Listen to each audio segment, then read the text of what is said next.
শোনো, পড়ার টেবিলটা কি তোমার কাছে জেলখানার মতো মনে হচ্ছে? বইয়ের অক্ষরগুলো কি ঝাপসা হয়ে আসছে? আর মাথার ভিতর একটা তীব্র যন্ত্রণা হচ্ছে? আমাকে দিয়ে বোধহয় কিছুই হবে না। এই যে একটা দীর্ঘশ্বাস বুক চিরে বেরিয়ে আসছে, এটা শুধু তোমার একার নয়, আমাদের দেশের হাজার হাজার শিক্ষার্থী প্রতিদিন এই একই লড়াই লড়ে।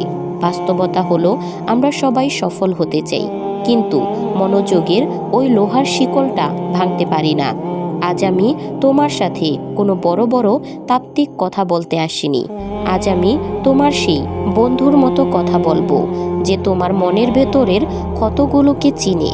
পড়াশোনার মন বসানোর 5টি সহজ উপায় আমি তোমাকে বলবো, যা তোমার ভেতরের ঘুমিয়ে থাকা জেদটিকে জাগিয়ে তুলবে। আর 5 নাম্বার উপায়টি না জানলে তোমার বাকি সব পরিশ্রমই বৃথা যাবে, কারণ ওটাই হলো আসল লড়াই। প্রথমে যে কাজটা করতে হবে সেটা হলো পড়ার আগে নিজেকে এক শান্ত জায়গায় নিয়ে যাওয়া। আয়নার সামনে দাঁড়িয়ে নিজের চোখের দিকে তাকাও, নিজেকে প্রশ্ন করো, আমি কি সারা জীবন এই অভাব, এই অবহেলা আর এই পেছনের সারিতেই পড়ে থাকব? যদি উত্তর না হয়, তবে ওই জেদটাকে পড়ার টেবিলে নিয়ে এসো। পড়াশোনা করার জন্য বড় কোনো মোটিভেশনের দরকার নেই।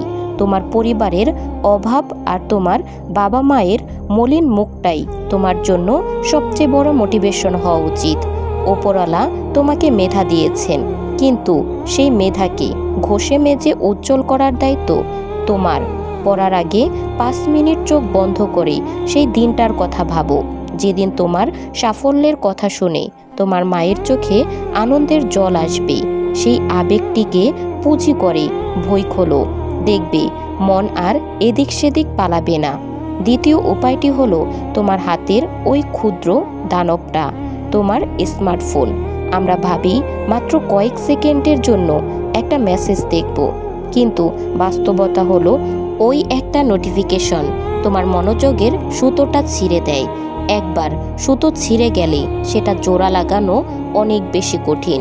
সেটা জোড়া লাগাতে গিয়ে মনের আরও 20 মিনিট সময় লাগে। তাই 21 দিন নিজেকে কঠোর শাসনের ভিতরে রাখো। যখন পড়তে বসবে, ফোনটা পাশের ঘরে বা আলমিরাতে রাখো। ফোনটা তালাবদ্ধ করে রেখে দাও। দুনিয়া উল্টে গেলেও যেন ওই ফোন স্পর্শ করবে না। বিশ্বাস করো, ডিজিটাল এই আসক্তি থেকে মুক্তি না পেলে তুমি কোনোদিনও তোমার আসল মেধার দেখা পাবে না। প্রকৃতি তোমাকে অসীম ক্ষমতা দিয়েছে, সেটাকে এক ছোট্ট স্কিলের ভিতরে বন্দি করে রেখো না। তৃতীয়ত, পড়াশোনাকে কখনোই পাহাড় সমান মনে করবে না। আমরা যখন দেখি সামনে বিশাল সিলেবাস, তখন মন শুরুতেই হার মেনে নেয়। এর চেয়ে কাজটাকে ছোট ছোট টুকরো করে ফেলো। নিজেকে বলো, আমি মাত্র 30 মিনিট পড়ব। এই 30 মিনিট পৃথিবীর সব ভুলে গিয়ে কেবল এই একটি পাতাই পড়ব, এটাই শেষ করব। এই ছোট ছোট লক্ষ্য যখন তুমি পূরণ করতে শুরু করবে, তখন তোমার মস্তিষ্ক একটা জয়ের আনন্দ খোলা পাবে। আমাদের মন যখন ছোট ছোট জয় পায়, তখন সে বড় জয়ের জন্য ক্ষুধার্ত হয়ে ওঠে। এটাকে বলা হয় মনস্তাত্ত্বিক লড়াই। তুমি যদি মনকে বোঝাতে পারো যে কাজটা সহজ, তবে মন তোমার দাস হয়ে থাকবে। আর যদি কাজটাকে কঠিন ভাবো, তবে তুমি মনের দাস হয়ে পড়বে। চতুর্থত হলো পড়ার পরিবেশটাকে একটা পবিত্র জায়গার মতো করে তোলা। তোমার পড়ার টেবিলটা কি ধুলোবালি আর অগোছালো কাগজে ভরা? তবে যেন তোমার চিন্তাতে অগোছালো হয়ে যাবে। জায়গাটা পরিষ্কার করো, অগোছালো বইগুলো গুছিয়ে রাখো, যেখানে শুধু সেই বইটাই থাকবে যা তুমি এখন পড়বে। চারপাশ যত কম জিনিস থাকবে, মনের বিচ্যুতি তত কম হবে। মনে রাখবে, বড় বড় লড়াই কিন্তু শান্ত আর গোছালো জায়গা থেকেই শুরু হয়। আর হ্যাঁ, পর্যাপ্ত জল সাথে রাখবে। মস্তিষ্ক যখন তৃষ্ণার্ত থাকে, তখন সে মনোযোগ ধরে রাখতে পারে না। তাই পড়ার মাঝে মাঝে অল্প অল্প জল খাওয়া উচিত, তোমার মস্তিষ্ককে সতেজ রাখবে। সর্বশেষে সেই 5 নাম্বার উপায়, বিছানায় শুয়ে পড়ার মরণভাত থেকে বেরিয়ে আসো। বিছানা হলো আরাম আর ঘুমের জায়গা।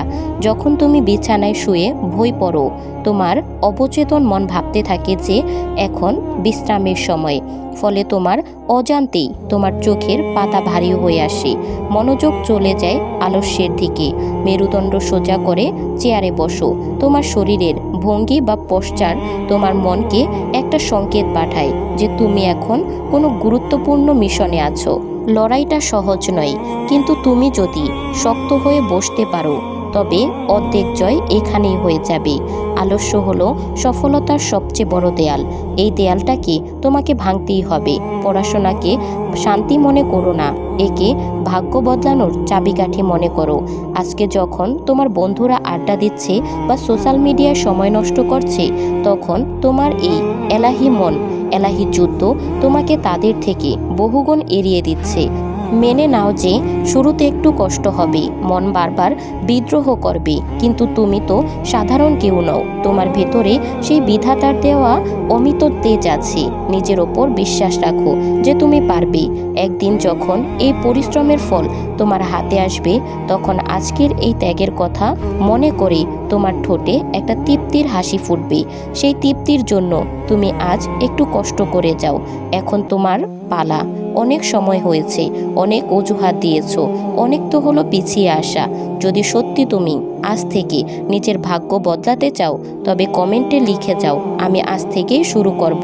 মনে রেখো, আমরা একাই লড়ি, কিন্তু একে অপরের অনুপ্রেরণা হয়ে অনেক দূর যেতে পারি। চলো আজ থেকে পড়াশোনা শুরু করে দেই। আর পড়াশোনাই হোক তোমার শ্রেষ্ঠ ইবাদত, তোমার শ্রেষ্ঠ সাধনা। তো বন্ধুরা, ভিডিওটি ভালো লাগলে একটা লাইক করে দিবেন, আর ভিডিওটি আপনার প্রিয় মানুষদের সাথে শেয়ার করেন যারা জীবনে সফল হতে চায়। দেখা হচ্ছে পরবর্তী কোনো ভিডিওতে। সেই পর্যন্ত ভালো থাকবেন, সুস্থ থাকবেন। আল্লাহ হাফিজ।